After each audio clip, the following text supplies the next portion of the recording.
Hello and welcome to J&J's Cafe, which is what I call my kitchen. It is a Saturday morning and I'm going to be making marinara sauce with a bunch of tomatoes from our garden. So this video is dedicated to my dad, who asked for my recipe for how I make marinara sauce, and I can't write it down, so I made a video. Hi Dad, I love you.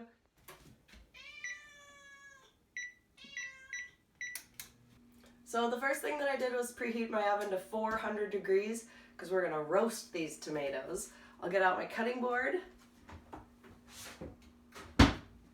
and we'll see how many of our garden tomatoes have turned red.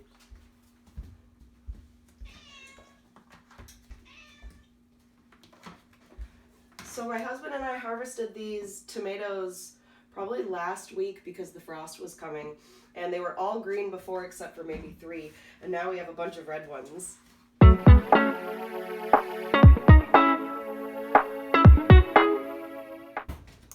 So what you're going to want to do is take a nice red tomato, and we're going to cut off the green. Oh, I'm doing this left-handed. Oh, what a mistake. So we cut off the green, flat and in half. So you have something like this. And if you see any of these boogies, you don't need them. That's like the seedy part of the squash, butternut squash. You do not need that part. Luckily, these tomatoes don't have a whole lot of them, but I know there's lots of different varieties of tomatoes, and some of them have a lot. So get that out of there. That's not what we're eating.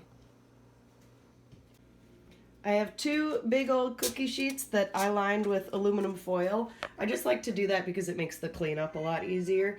The support of a loving cat. And I have olive oil and Lowry's garlic salt. This is my favorite. You could probably also use regular salt and garlic powder. But I'm going to line the baking sheets with our seasoning, and then we're going to put the tomatoes, yes we are. We're going to put the tomatoes face down on the cookie sheet.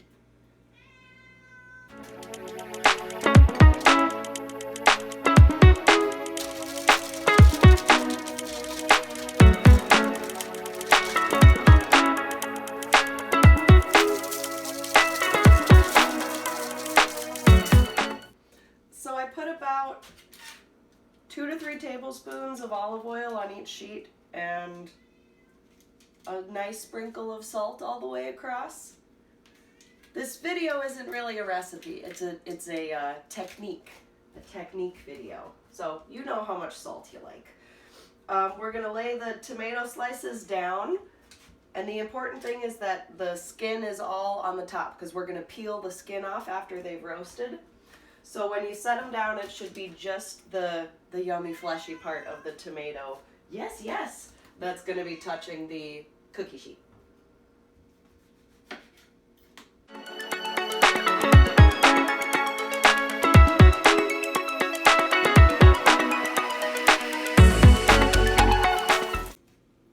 So I spread the tomatoes out on the baking sheet, and things like this on the tomato skin aren't going to be a big deal because we're going to peel this whole tomato skin off.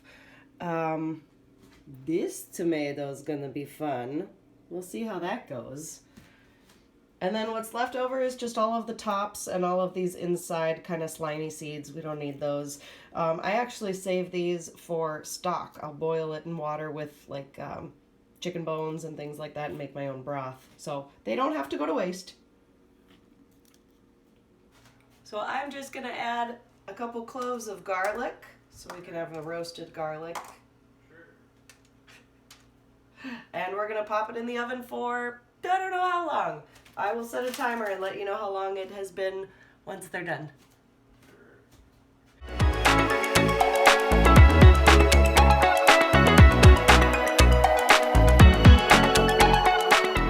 So this top pan is done. That took 13 minutes. And the bottom pan didn't have that nice color on it yet. So I moved the bottom pan to the top rack. And this will go a little bit longer till we get that color.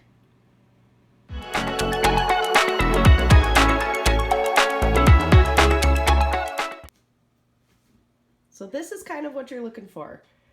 This pan went in for 13 minutes. This pan went in for 20 minutes because it was on the bottom rack and I moved it to the top after the first one was done. Oh, that's good. My house smells amazing.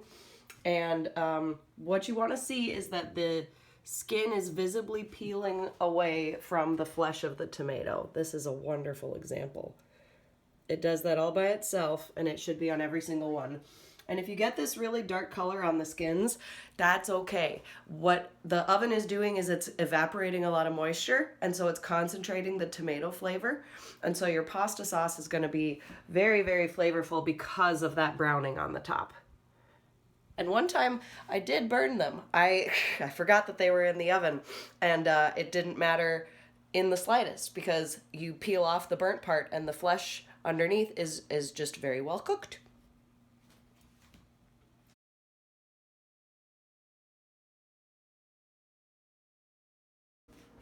So I've let these pans cool for about 30 minutes. They'll be real easy to touch the tomatoes, and now comes the fun part. Yes, I know, you're excited too. Yes, yes, yes.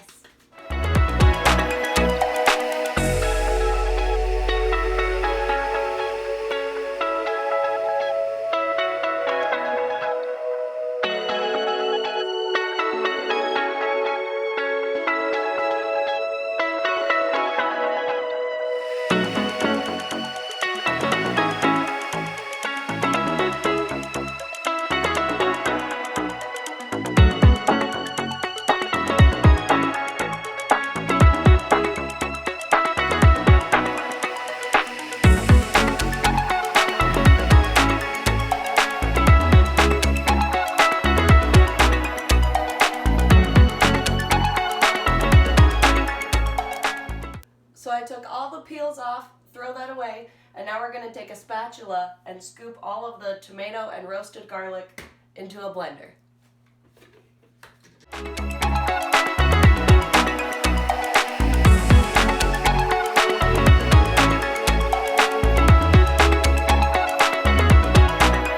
I guess we're going to do one pan at a time.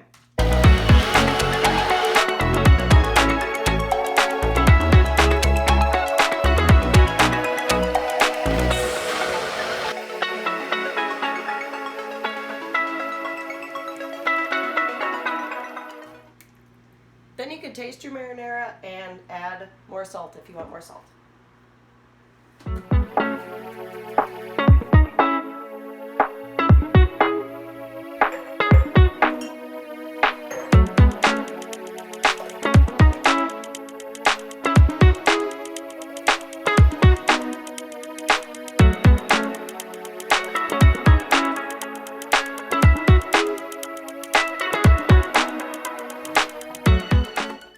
And there you have it, the pasta marinara recipe from J&J's Cafe. Thank you for watching.